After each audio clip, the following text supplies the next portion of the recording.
Selamat pagi, perkenalkan nama saya Esther Foniasa dari kelas 6 Manajemen Bisnis 4 Politeknik Negeri Manado. Pada saat ini saya akan menjelaskan tentang Internal Rate of Return atau IRR. Internal Rate of Return adalah metode perhitungan investasi dengan menghitung tingkat bunga yang menyamakan nilai sekarang investasi dengan nilai sekarang dari penerimaan kas bersih di masa datang. Selanjutnya kita masuk dalam tabel perhitungan Internal Rate of Return. Dalam tabel IRR ini ada beberapa kolom, yaitu tahun, cash out, cash in, dan di dalam kolom cash in ini ada net profit dan depresiasi. Selanjutnya kolom net cash flow dan discounted cash flow, yang di dalamnya ada suku bunga 19% dan 30%. Pada tahun 0 itu di cash out berjumlah 38 juta rupiah. Ini merupakan investasi awal untuk membangun usaha. Dan pada tahun 1 sampai tahun kelima adalah angsuran pokok. Kolom berikutnya cash in. Nah, cash in ini adalah uang yang masuk pada perusahaan yang didapat dari laporan rugi laba. Rugi laba ini digunakan untuk menghitung laba bersih dan depresiasi didapat dari tabel total depresiasi. Sekarang kita akan menghitung net cash flow. Rumus net cash flow yaitu cash in dikurang cash out sama dengan net profit ditambah dengan depresiasi dikurang cash out.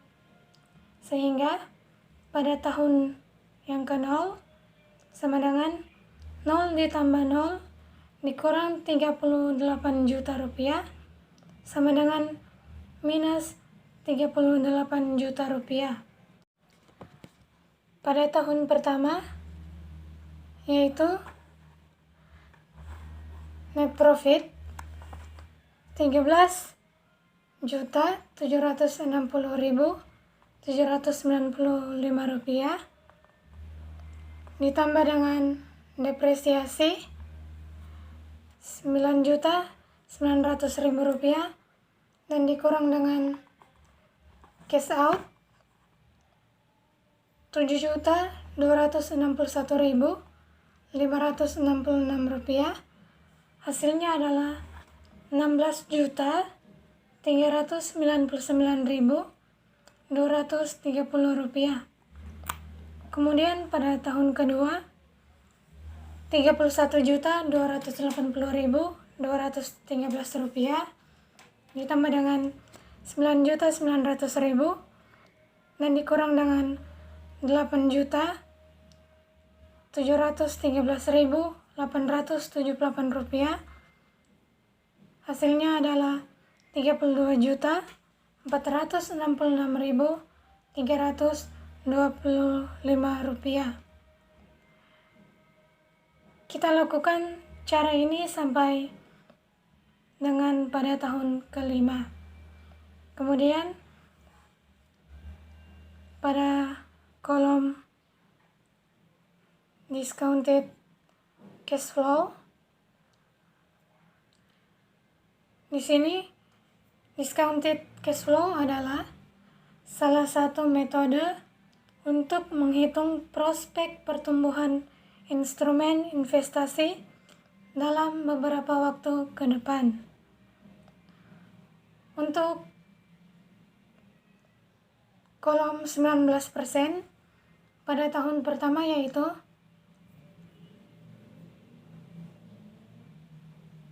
DCF sama dengan 1 dibagi 1 ditambah dengan 0,19 pangkat 1 dikali dengan 16.399.230 rupiah dengan hasil 13.780.866 rupiah. Dan pada tahun kedua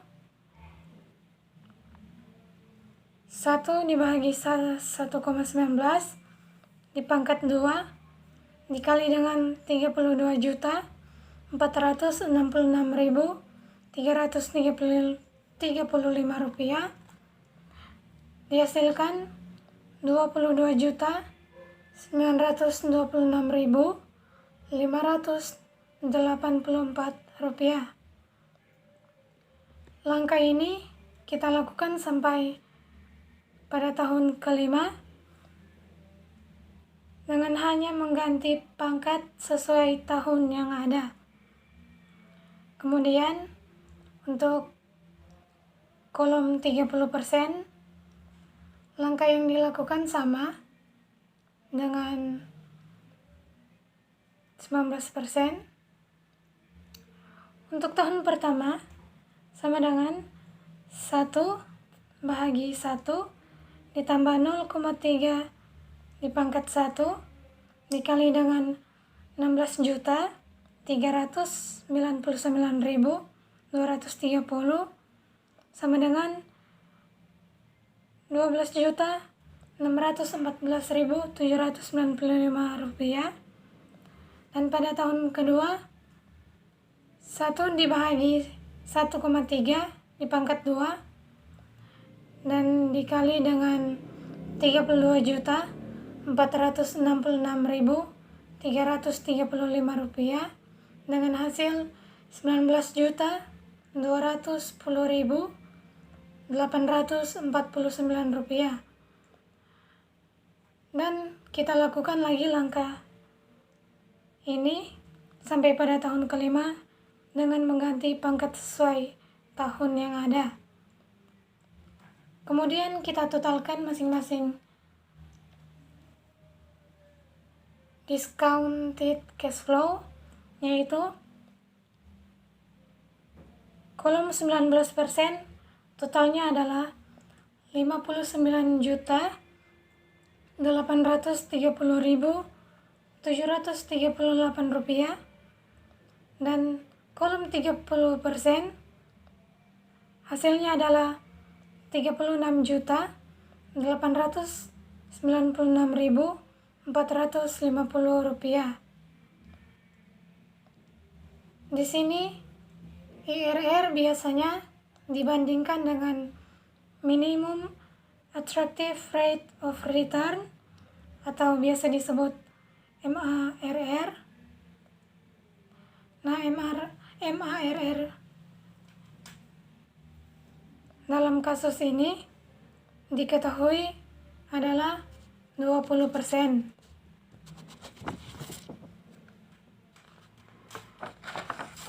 MARR di sini adalah tingkat pengembalian suku bunga yang menarik. Sekarang kita akan menghitung internal rate of return-nya.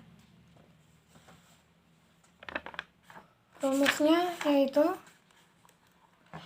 IRR sama dengan 19% ditambah dengan total discounted cash flow 19% dibagi dengan total discounted cash flow 19% dikurang dengan total discounted cash flow 30% dikali dengan 30% dikurang 19%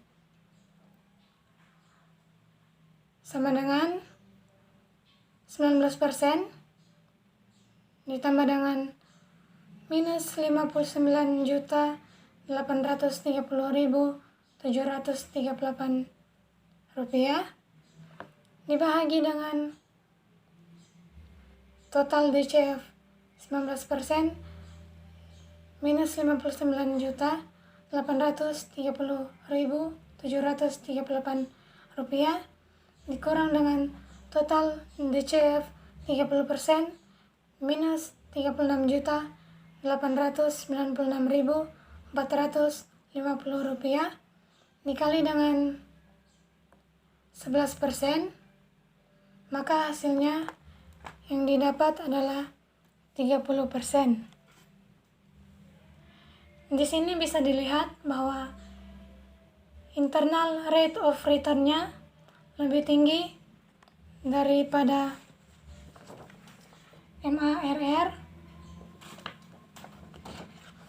sehingga artinya bisnis ini dapat menguntungkan. Sekian penjelasan dari saya tentang internal rate of return. Semoga video ini dapat bermanfaat untuk kita semua. Terima kasih.